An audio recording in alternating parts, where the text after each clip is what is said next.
Amém. Glória a Deus. Nós vamos ler um texto lá no livro de Abacuque, capítulo 1 e verso 2. Eu estive ministrando esse texto na igreja de Americana hoje de manhã e eu quero compartilhar com você também nessa noite. Abacuque, capítulo 1 e verso 2. Você que está com a sua Bíblia, Abacuque está na Bíblia, tá, irmãos? Está na Bíblia, procura aí o que você acha, tenha fé. Abacuque, capítulo 1 e verso 2. O texto, ele diz assim: Até quando, Senhor, clamarei por socorro sem que tu ouças? Até quando gritarei a ti violência sem que tragas salvação? Feche seus olhos, vamos orar ao Senhor. Espírito Santo de Deus, obrigado, Pai, por essa noite. Obrigado pela vida dos meus irmãos que estão aqui hoje. Eu te louvo, Senhor. Eu te louvo. Peço para que o Senhor esteja abençoando a vida de cada um deles e abrindo o entendimento deles, para que nós possamos ouvir a Tua verdade, que às vezes não é tão agradável aos nossos olhos, mas é a Tua verdade. Abra o nosso entendimento, abra o nosso coração, tire toda a distração e que nós possamos ficar focados aqui em ouvir e aprender o máximo de Ti. Em nome de Jesus. Amém. Irmãos, Abacuque, se você for ler o Antigo Testamento, você vai ver que Abacuque está lá no final já do Antigo Testamento. E se você começa a sua leitura de Gênesis, e vem lendo, e vem estudando, até chegar em Abacuque, você vai ver que teve vários líderes extraordinários que viveram em Israel. O povo judeu é um povo que teve o privilégio de ter vários líderes extraordinários, vários líderes excelentes, pessoas que foram incríveis.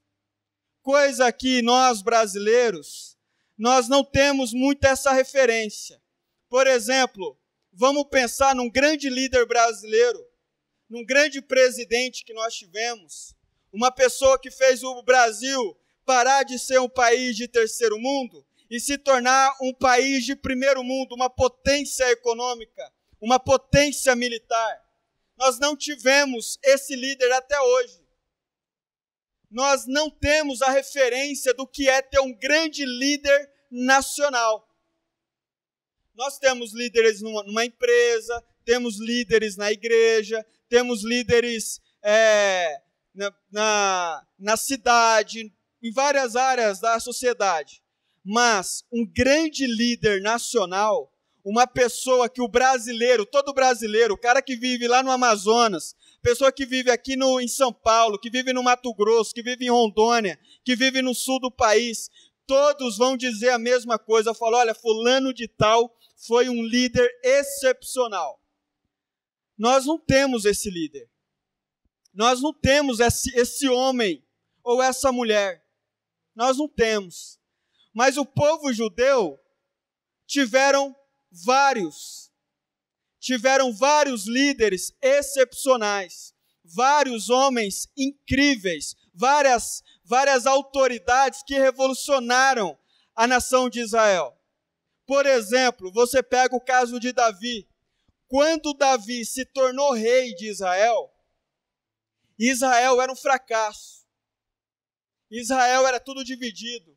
O rei Saul que veio antes de Davi, o rei Saul, ele era praticamente um escravo dos filisteus. Os filisteus não deixavam nem o povo de Israel ter espada à vontade. Eles não podiam ter a espada que queria. Eles não podiam ter ferramenta para cultivar a terra. quando Davi assume o reinado de Israel, Israel é um fracasso. E Davi começa a liderar Israel. Ele começa a ser líder em Israel.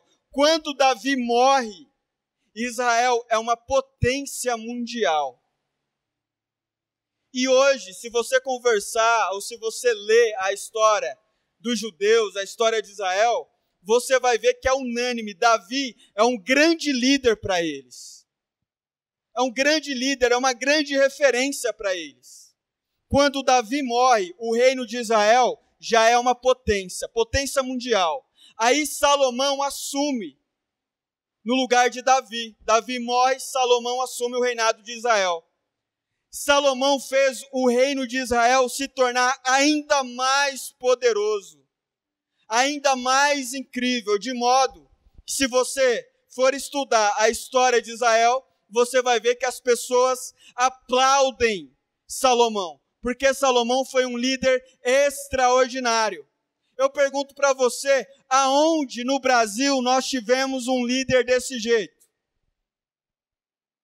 Nós nunca tivemos um presidente desse jeito. Nós nunca tivemos um presidente que pegou o Brasil lá mal e fez o Brasil se tornar uma potência a ponto dos Estados Unidos olhar para o Brasil e falar, opa, nós precisamos respeitar o Brasil. A China olhar para o Brasil e falar, opa, nós precisamos respeitar o Brasil. Isso nunca aconteceu. Nós nunca tivemos esse líder. Mas o povo judeu tem essas referências. O povo judeu teve esse privilégio de ter vários líderes extraordinários. Aí então, a história vai acontecendo, as décadas, os séculos vão passando, até que você chega em Abacuque, um profeta que é chamado por Deus para ser um profeta. É escolhido por Deus para ser um profeta. E quando nós recebemos um chamado de Deus, quando você recebe um chamado de Deus, você imagina como a sua vida? Você já pensa quem foi os grandes homens da história e você quer ser igual esses grandes homens. Você pega um rapaz que está começando a jogar bola. Ele entra numa escolinha ali de base de futebol e ele começa a treinar para ser jogador de futebol profissional. Você pode perguntar para a criança quem ela quer ser. Ela vai dizer, eu quero ser que nem o Cristiano Ronaldo. Eu quero ser que nem o Ronaldinho Gaúcho. Ninguém quer ser como aquele jogador medíocre que ninguém lembra dele. Todo mundo quer ser algo marcante, algo relevante. Quando Abacuque recebe o chamado de Deus para ser um profeta, eu tenho certeza que Abacuque, como um bom judeu, conhecia muito bem a história do seu povo. E na hora que ele recebe o chamado para ser um profeta, eu tenho certeza que Abacuque se lembrou lá desses grandes líderes. Ele falou, rapaz, eu poderia ser tipo um profeta Samuel, um cara top. Eu poderia ser tipo um Davi, ser um cara excepcional. Eu poderia ser tipo um Moisés, uma pessoa incrível, que tirou o povo do Egito, revolucionou tudo, fez, nossa. Eu poderia ser tipo um Josué. Porque é assim que nós reagimos quando nós percebemos que recebemos um chamado de Deus. Você tem a sua profissão. Você tem a sua profissão. Quando você pensa na sua profissão, no seu trabalho, naquilo que você estudou e se formou, como que você se imagina? Você se imagina como aquele outro cara top na sua área. Você não quer ser como qualquer um. Abacuque, provavelmente, na sua juventude, ele imaginava que ele também seria, já que ele recebeu esse chamado para ser um profeta de Deus, ele seria alguém maravilhosamente incrível. Que ele seria um profeta usado por Deus para revolucionar tudo, como Elias, como Eliseu. Falou, nossa, tomara que eu seja tipo um Eliseu, tipo um Elias. Mas acontece que quando o Abacuque nasce, Israel já não era mais aquela potência do passado. Israel já estava dividido. Quando o rei Salomão morre, Israel, poucos anos depois, é dividido entre Israel e Judá. O povo de Israel, ele é castigado pela Assíria. Ele é destruído pela Assíria. E só fica sobrevivendo, então, a outra metade daquilo que era Israel, que agora nós conhecemos como Judá. Então está ali, a nação de Judá. Israel, se você olhar no mapa, é pequeno. Aí você pensa Israel pela metade. Uma parte já foi destruída pela Síria e a outra parte está sobrevivendo, que é Judá. Abacuque, quando nasce, ele já nasce em Judá. Ele não sabe como é Israel lá do tempo de Davi. Abacuque, ele não sabe como é Israel lá no tempo de Salomão. Ele já nasce em um momento da história de Israel muito complicado. E ele vai crescendo, vai estudando, vai amadurecendo, vai se tornando um jovem. E como era inevitável, ele sabia que naquela época tinha um grande império. Um império muito violento e que estava dominando todos os povos da época. Abacuque sabia disso. E esse grande império é chamado como o Império Babilônico, liderado pelo seu rei chamado Nabucodonosor. Nabucodonosor estava dominando tudo. Ele olhava para um país, ele ia lá e dominava. Ele olhava para um povo, ele ia lá, mandava o exército dele, e o exército dele dominava aquelas terras, matava aqueles homens, dominava aquelas mulheres, aquelas crianças. E um belo dia, Nabucodonosor olhou para Judá. E ele falou, eu quero conquistar Judá, que era o lugar onde Abacuque morava. Que era um povo pequeno, fragilizado, que não era um povo que já tinha tanto poder no seu exército.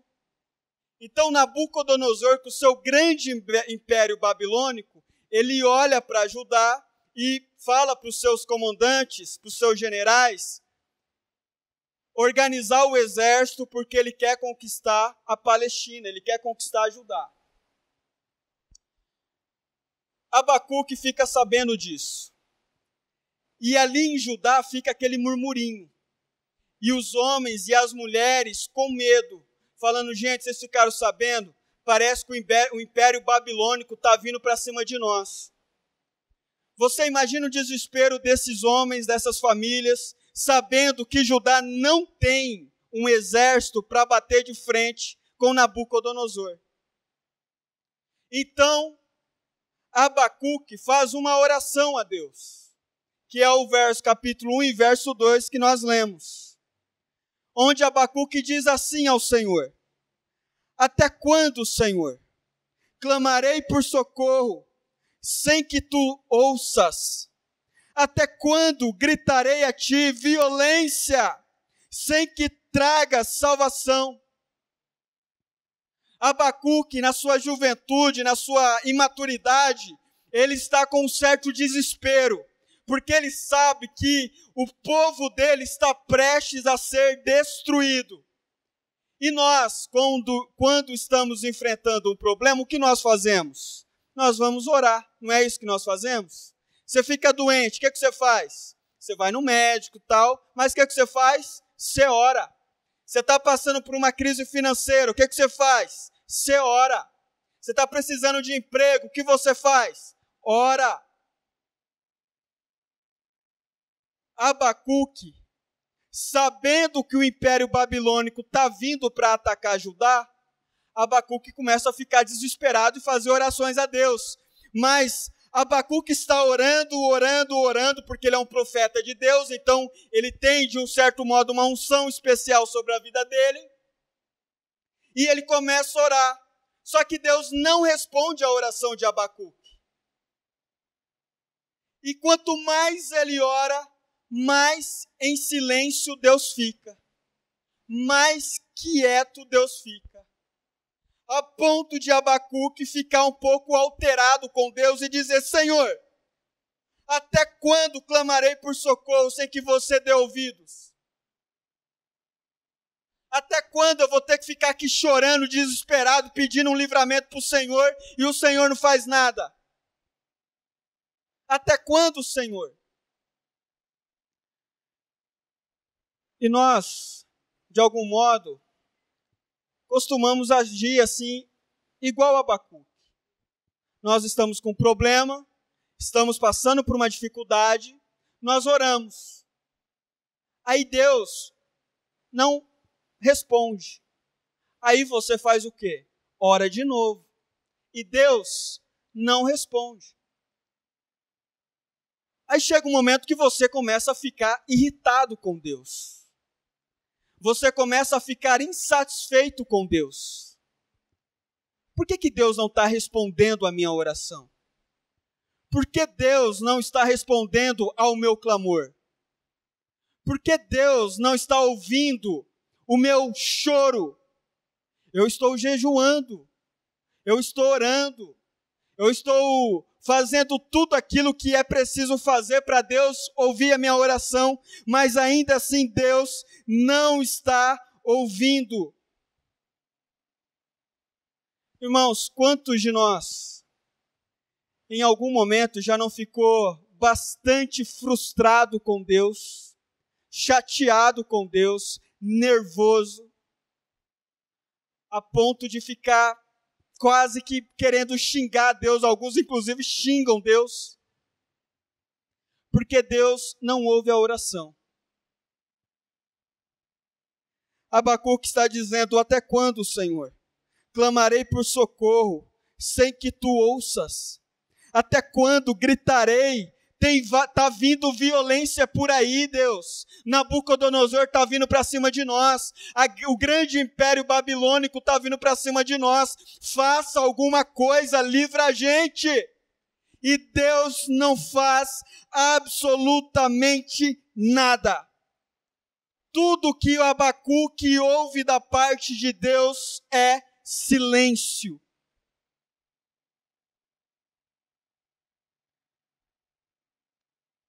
Se você for ler alguns livros anteriores a Abacuque, você vai perceber que Deus estava muito descontente com Judá. E ele estava levando juízo à nação de Judá. Ele já tinha dito isso. Mas Abacuque não queria aceitar. Abacuque queria mudar as coisas, porque ele lembra de Davi orando para Deus, e Deus fazia milagres incríveis com Davi. Ele lembra de Josué, uma vez que foi numa guerra com poucos soldados, e Josué venceu um exército imenso, porque ele orou. Então Abacuque, ele sabia que ele podia orar e Deus podia ouvir, mas ele estava orando e Deus não estava fazendo nada. Em alguns momentos, talvez na vida de Abacuque, ele orou e Deus respondeu. Como ele era um profeta e tinha uma unção especial sobre a vida dele, provavelmente em alguns momentos, Abacuque viu alguém doente, ele orou e Deus curou aquela pessoa. Em alguma situação, Abacuque orou e Deus fez milagres.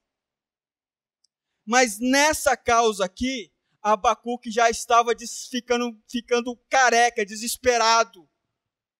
E Deus não estava fazendo nada. Quero que você abra aí a sua Bíblia em Abacuque, capítulo 3 e verso 2.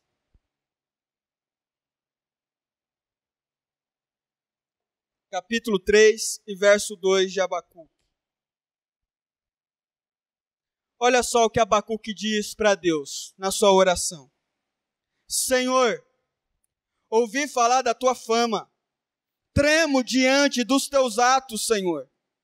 Ouvi falar da tua fama, ouvi falar o que o Senhor fez lá com Moisés, ouvi falar o que o Senhor fez lá com Josué, ouvi falar o que o Senhor fez lá com Davi, com Salomão. Deus, eu conheço a sua fama, eu sou um estudioso da história, eu sei bem o que o Senhor fez no passado, Senhor. E quando eu ouço essas histórias, eu tremo diante dos teus atos. Abacuque era um conhecedor de Deus. Abacuque conhecia o poder de Deus. Então ele continua. Realiza de novo, em nossa época, as mesmas obras. Realiza de novo, Senhor.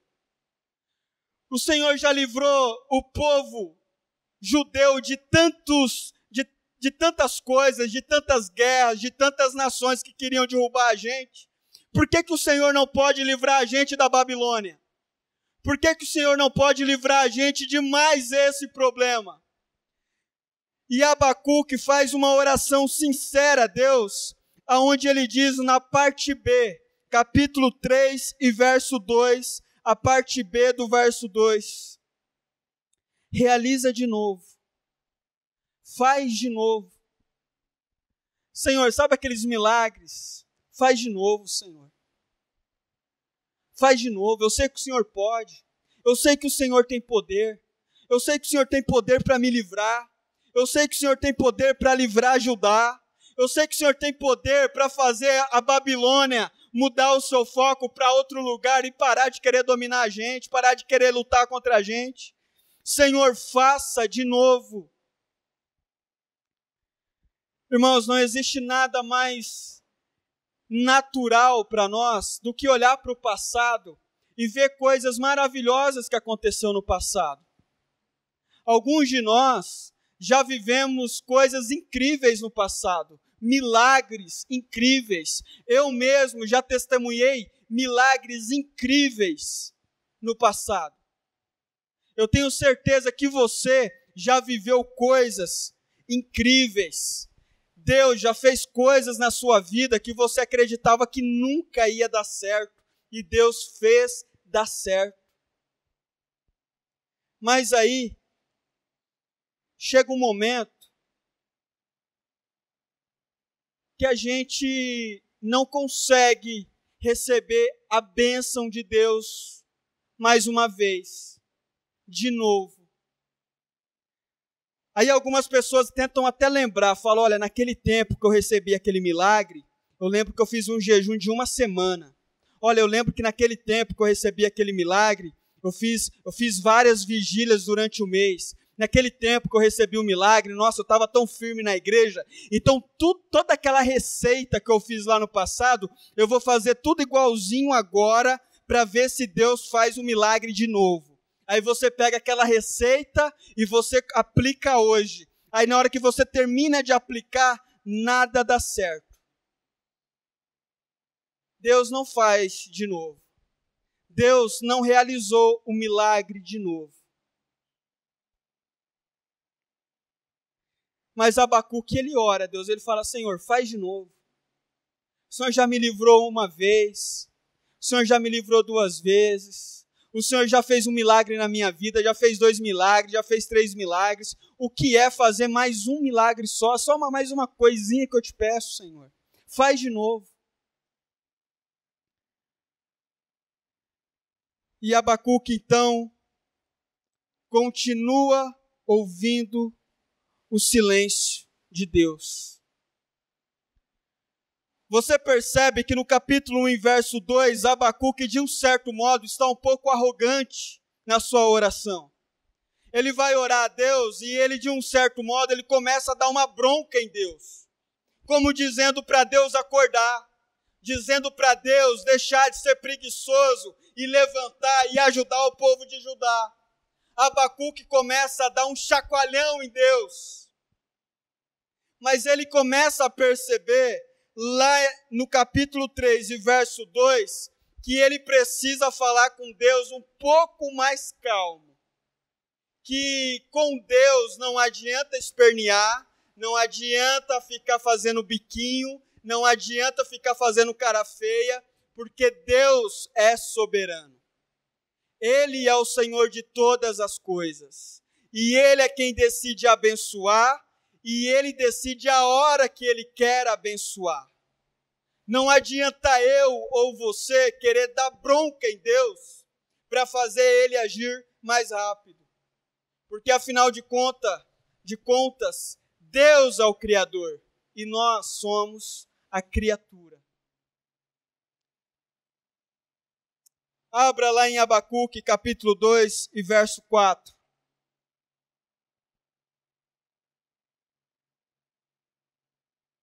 Diz assim o texto: escreva, o ímpio está envaidecido. Seus desejos não são bons. Ele está se referindo aqui à Babilônia. Que eles são ímpios. E eles estão grandes, estão poderosos, estão dominando tudo. E eles estão envaidecidos. Abacuque, que pertence ao pequeno povo de Judá, que não tem um grande exército, que não tem um grande poder militar para bater de frente com a Babilônia, ele diz então na parte B do verso 4: mas o justo viverá pela fé. O justo viverá pela fé. Abacuque começa a entender que viver com Deus não é viver de acordo com aquilo que nós enxergamos. Viver com Deus não é viver de acordo com os nossos olhos naturais. Viver com Deus é viver pela fé. Viver com Deus é caminhar com Deus apesar de não receber aquilo que nós gostaríamos de receber. Porque Deus tem os seus motivos. Deus tem as suas motivações, tais que nós não conhecemos. Mas uma coisa fica evidente para todos nós, que o justo vive pela fé. E eu e você precisamos aprender a viver pela fé. Ainda que Deus não afaste a Babilônia da sua vida. Ainda que você vê o problema cada vez chegando mais perto, o justo vive pela fé. Talvez na sua vida você olha para a sua circunstância hoje e você tem muitos motivos para ficar desanimado. Você olha hoje e você fala, bom, eu não estou num bom emprego. Bom, meu casamento não está legal. Bom, eu não estou conseguindo a promoção lá na empresa que eu gostaria. O relacionamento com a minha família não está tão bom do jeito que eu esperava. O relacionamento com os meus filhos não está tão bom do jeito que eu esperava. Tem gente querendo me prejudicar. Tem gente querendo armar para mim. Tem gente querendo puxar o meu tapete. E você vê o problema se aproximando cada vez mais perto de você. E nós precisamos, então, entender o que Abacuque, quando ele vai amadurecendo na sua vida, que o justo vive pela fé. O justo não vive pelos milagres. O justo não vive pelas bênçãos. O justo não vive de conquista em conquista. O justo não vive de vitória em vitória. O justo vive pelo quê? Pela fé. O justo vive pela fé. Você precisa aprender a viver pela fé. Você precisa aprender o que Abacuque teve que aprender na marra. Porque Deus não dá para fazer chantagem psicológica com Deus.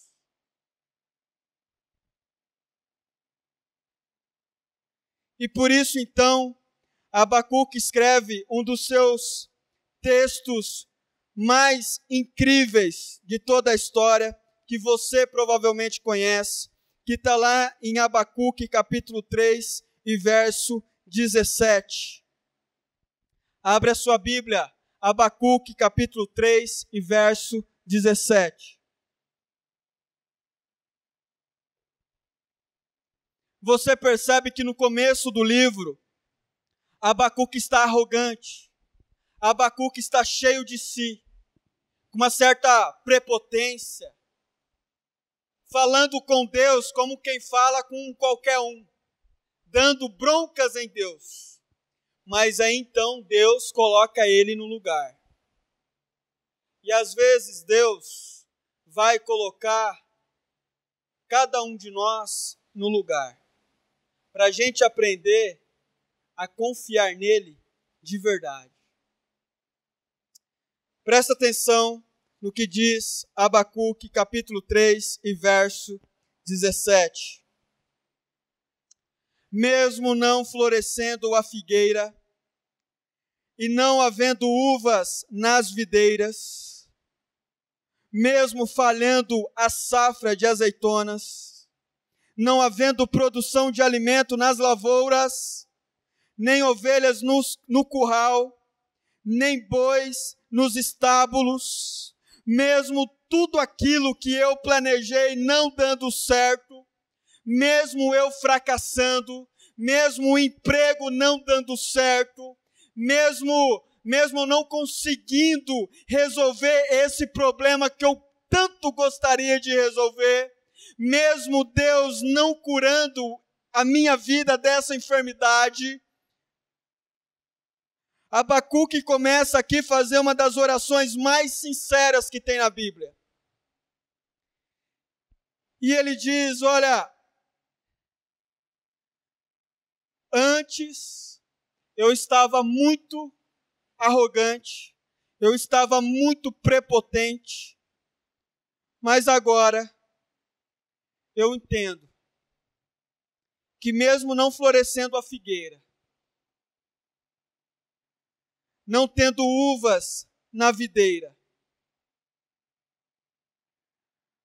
mesmo falhando a safra de azeitona, não havendo produção de alimento nas lavouras, nem ovelhas no curral, nem bois nos estábulos, ainda assim eu me exultarei no Senhor e me alegrarei no Deus da minha salvação. Ainda assim, eu me alegrarei no Senhor, mesmo eu não conseguindo alcançar aquilo que eu gostaria de alcançar. Eu me alegrarei no Senhor. Deus, eu estou doente. Preciso da tua cura. O médico disse que tenho no máximo 1 ano de vida. Mas, mesmo se o Senhor não me curar, eu ainda assim me alegrarei no Senhor, no Deus da minha salvação. Deus, peguei coronavírus. Infelizmente em mim o vírus foi muito forte. Estou com problemas respiratórios gravíssimos. Me cura, Senhor. Me ajude que a minha saúde possa voltar ao normal. Mas, ainda que o Senhor não me curar, eu me alegrarei no Senhor. Eu me alegrarei no Senhor.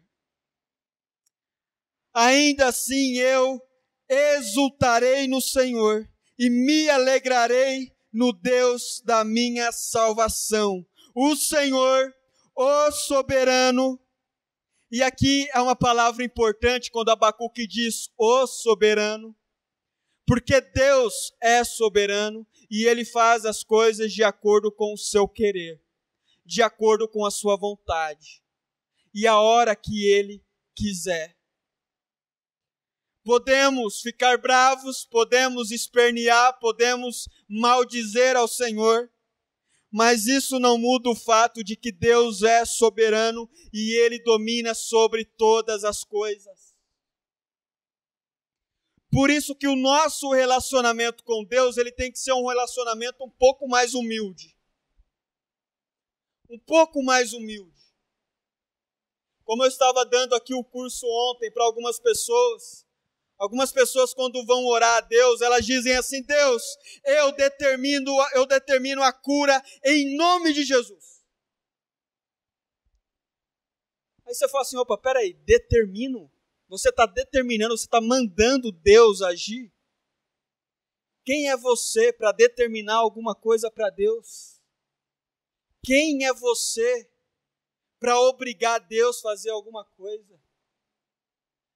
Nós somos pó, e para o pó voltaremos, mas Deus é soberano. É Ele quem determina: monte, saia daqui e vai para lá. É Ele quem diga: água, daqui você não passa. É Ele quem determina quem serão os grandes reis da história e quem não será. É Ele quem determina. Então nós, ao orarmos para Deus, nós precisamos ter um espírito bastante humilde. E dizer: ainda que a figueira não floresça, que não haja uvas na videira, ainda que a safra de azeitona fracasse, que a produção de alimento na lavoura não dê certo, que não haja mais ovelha no curral e nem boi nos estábulos, ainda eu me exultarei no Senhor e me alegrarei no Deus da minha salvação. Isso é muito importante, sabe por quê, irmãos? Porque nós, como igreja, nós temos sonhos. Você, como família, você tem os seus sonhos. Mas e se Deus não dá o que você pede? Sabe o que acontece com a maioria? Viram as suas costas para Deus. Está na igreja. Por qual motivo? Estou orando a Deus para Ele me dar um emprego. Vou fazer uma campanha de oração na igreja para Ele me dar um emprego. Aí a pessoa fica 6 meses na igreja pedindo emprego para Deus. Deus não dá. O que a pessoa faz? Vai embora da igreja, não quer nem saber. A pessoa está pedindo uma cura. Faz um propósito de oração pedindo uma cura para Deus. Deus não dá a cura. O que a pessoa faz? Abandona a fé, abandona Deus, não quer mais nem saber de Deus. Como se Deus fosse um prestador de serviço. Como se Deus fosse um garçom e Ele tivesse que fazer tudo o que nós pedimos para Ele. Mas Deus é soberano e Ele faz o que Ele quer. Tem pais que têm grandes expectativas sobre o seu filho. Sonham que o seu filho será um homem de sucesso, uma mulher de sucesso. E se o seu filho não for esse homem de sucesso, essa mulher de sucesso, você ainda será uma mulher e um homem grato a Deus por isso? Tem homens que sonham que as suas mulheres evoluam, cresçam, expandam, façam grandes coisas nessa vida. O marido incentiva a mulher a fazer cada vez coisas maiores. E se a sua esposa não fizer? Mulheres que sonham em ter maridos relevantes, maridos gigantes, maridos extraordinários, maridos que vão impactar Piracicaba, vão impactar São Paulo, vão impactar o Brasil. E se Deus não fizer isso? Pessoas que fazem as suas faculdades, terminam os seus cursos e imaginam que serão grandes profissionais. E se não for? Você ainda será grato a Deus? Você ainda terá gratidão diante do Senhor? E se Deus fizer de você o que Ele fez com Abacuque? E se você só for um homem comum, uma mulher comum, que tem filhos comuns, que vão congregar numa igreja comum e que vai morrer? Sem realizar grandes coisas, ainda assim você será grato a Deus? Ou você só está esperando a hora de você brilhar? Ou você só está esperando a hora de você ser reconhecido? Irmãos, é muito importante nós pensarmos sobre Abacuque, para que nós possamos equilibrar um pouco mais a nossa expectativa com Deus. E ser grato a Deus por aquilo que Ele tem nos dado hoje. Tem gente que não consegue ser grato a Deus pela igreja que tem. Nós temos sonhos de fazer coisas com a igreja, de realizar grandes coisas com a igreja. Mas e se Deus não fizer? Porque Ele pode não querer fazer. Porque Ele pode se calar, ficar na dele e deixar as coisas do jeito que estão. Será que nós ainda continuaremos sendo fiéis a Ele? Será que nós ainda continuaremos sendo comprometidos com a obra dEle? E se Deus não fizer?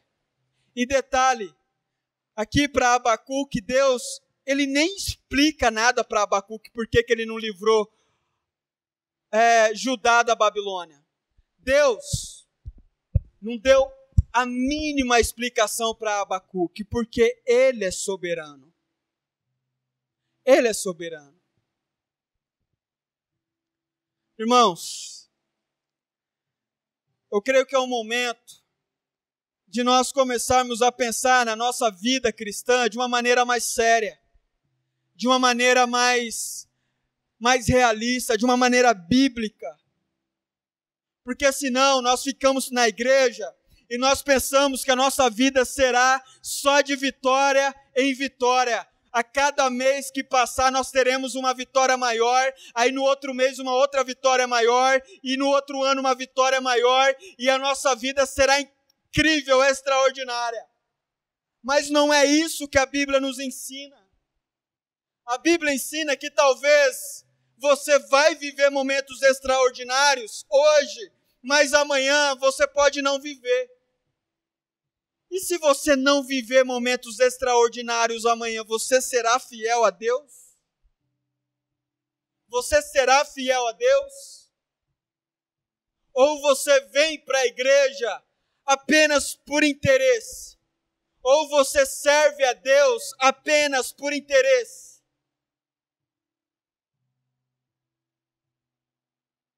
Olha, que eu estou com um problema no casamento e aí eu estou fazendo um propósito de oração para Deus restaurar o meu casamento. Deus se calou. E aí? Você vai continuar sendo fiel a Deus? Para terminar, eu quero ler as últimas palavras de Abacuque. E depois nós vamos fazer uma oração.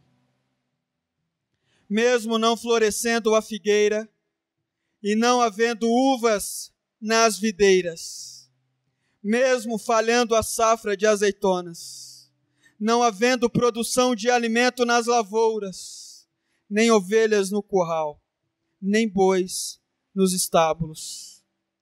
Ainda assim, eu exultarei no Senhor, e me alegrarei no Deus da minha salvação. O Senhor, o soberano, é a minha força. Ele faz os meus pés como do servo. Faz-me andar em lugares altos. Coloque-se de pé. Vamos orar ao Senhor.